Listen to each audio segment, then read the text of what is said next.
प्रेमानंद जी महाराज, ये नाम कौन नहीं जानता। सारी दुनिया को प्रेम का पाठ पढ़ाने वाले प्रेमानंद जी महाराज आज भारतवर्ष के हर धर्म, हर समाज, हर एक व्यक्ति के मन में बस गए हैं और इसका कारण है राधा रानी की कृपा। लेकिन आपको पता है, यही प्रेमानंद जी महाराज एक समय ऐसा था जब मुश्किलों का सामना करते हुए दर दर भटक रहे थे।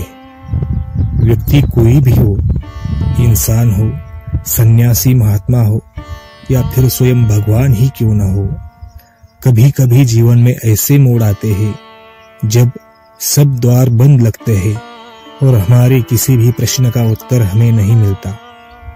प्रेमानंद जी महाराज तब एक साधक रूप में थे। कोई नाम नहीं, कोई परिचय नहीं, दिन रात बस हृदय से राधा रानी के नाम का जप करना। प्रेमानंद जी को वृंदावन आए अभी कुछ महीने ही हुए थे, लेकिन कभी कभी जीवन ऐसे मोड़ पर ले आता है जहां अपने भी पराये हो जाते हैं। ऐसा ही एक दिन आया जब महाराज जी को उनके ही रहने के स्थान से जाने के लिए कहा गया।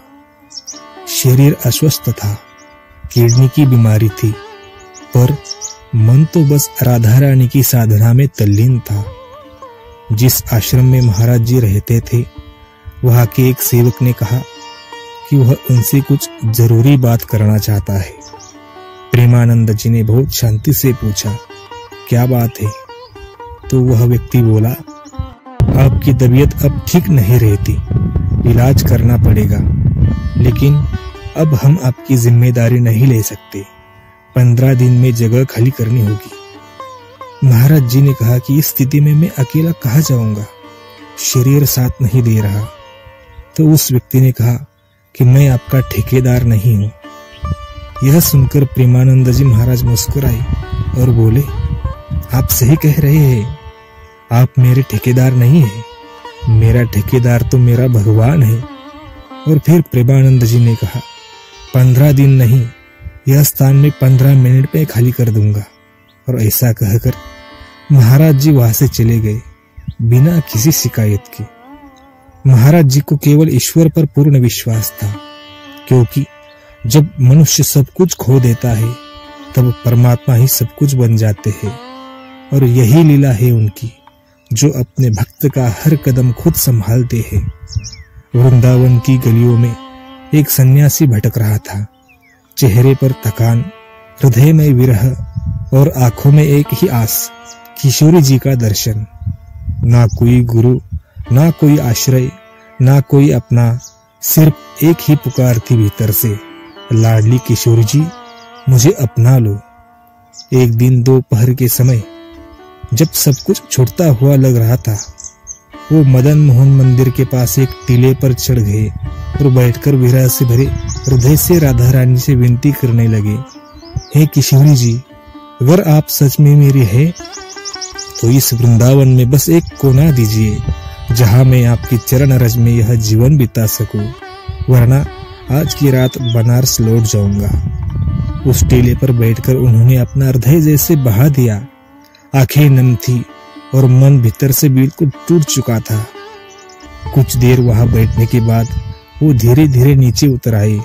मन ही मन सोच रहे थे, जब रहने की कोई व्यवस्था नहीं है तो अब मुझे आज रात की ट्रेन से बनारस लौटना ही होगा। वो यही सोच रहे थे कि अचानक एक प्यारी सी बालिका उनके सामने आ खड़ी हुई। गौर वर्ण और आंखों में एक ऐसी मासूम रोशनी। वो उनके आसपास खेलने लगी, मुस्कुराती रही और वह उनसे बोली, जाएगो बाबा, जाएगो। कुछ क्षणों तक वो लाली उनके आसपास खेलती रही, कभी उनकी ओर देखकर मुस्कुराती, कभी जमीन पर फूलों को देखती और फिर अचानक जैसे आई थी वैसे ही कहीं गायब हो गई। उन्होंने पलट कर देखा, आसपास नजरें दौड़ाई, पर वो कहीं नहीं थी, ना गली में, ना मंदिर के द्वार पर, ना किसी पेड़ की ओट में, जैसे हवा में समा गई हो, जैसे कोई सपना था।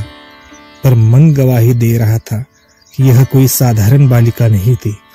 प्रेमानंद जी ने पास में रहने वाले कुछ साधुओं से पूछा, बाबा क्षमा करें, अभी यहाँ एक छोटी सी लाली आई थी। क्या आप जानते हैं वो कौन थी, कहाँ से आई थी? और फिर जैसे ही मेरी नजर हटी वो गायब हो गई। लेकिन उन साधुओं ने कहा, बाबा यहाँ तो कई दिनों से कोई बच्चा नहीं आया। महाराज जी ने कहा, बाबा वो मुझे देख रही थी, मुस्कुरा रही थी। उन साधुओं ने कहा, शायद आपको कोई भ्रम हुआ होगा, यह इलाका विरक्त साधुओं का है, कोई परिवार, कोई बालिका यहाँ नहीं रहती। प्रेमानंद जी वहां से लौटे। मन अभी कांप रहा था, पर भीतर कहीं एक शांति उतर आई थी, क्योंकि अब उन्हें समझ में आ चुका था कि वो छोटी सी बालिका साधारण कोई व्यक्ति नहीं थी, स्वयं राधा रानी थी। लाडली स्वरूप में आई थी और अपनी कृपा दी गई। उसी शाम एक व्यक्ति जो उन्हें पहले से ही जानता था आगे आया और बोला, बाबा गौशाला के पास एक छोटी सी कुटिया है, अगर आप चाहे तो वहां रह सकते हैं। ना कोई मांग, ना कोई प्रयास, बस राधा रानी की कृपा से वो स्थान मिल गया। अब उन्हें समझ आ चुका था, वो तब भी साथ ही थी, हर क्षण थी, बस दिख नहीं रहे थे। अब किशोरी जी की कृपा के बाद जब भूख लगी, कोई अचानक आकर रोटी दे गया। जब बारिश में भीगने लगे तो कोई चुपचाप चादर ओढ़ गया। जब कोई बोलने वाला नहीं था, दीवार पर राधा नाम लिखा हुआ दिख गया। उन्हें अब यह एहसास हो गया था कि यह कोई संयोग नहीं था, यह लीलाएं थी लाडली राधा रानी की। जिसे सबने अकेला समझा, वो तो हर पल राधा रानी की कृपा में था। उनकी कृपा ने ही उन्हें भोजन दिया, उनके शरीर को ठंड से बचाया और उनके मन को भटकने नहीं दिया। जो कुटिया उन्हें मिली वो भी लाडली जी की ही व्यवस्था थी, और वहीं से शुरू हुआ एक अद्भुत जीवन, जहाँ एक साधक, एक विरक्त, एक प्रेमी धीरे धीरे रसिक संत बन गया। प्रेमानंद जी ने जीवन भर किसी से कुछ नहीं मांगा, केवल राधा रानी से प्रेम किया, और वही प्रेम आज भी लाखों हृदयों को उनकी शरण में खींचता है। प्रेमानंद जी महाराज केवल एक साधु नहीं है, वो किशोरी जी के प्रेम का साक्षात उदाहरण है। यही प्रेम हम सबको मिले, यही किशोरी जी से विनती है। राधे राधे।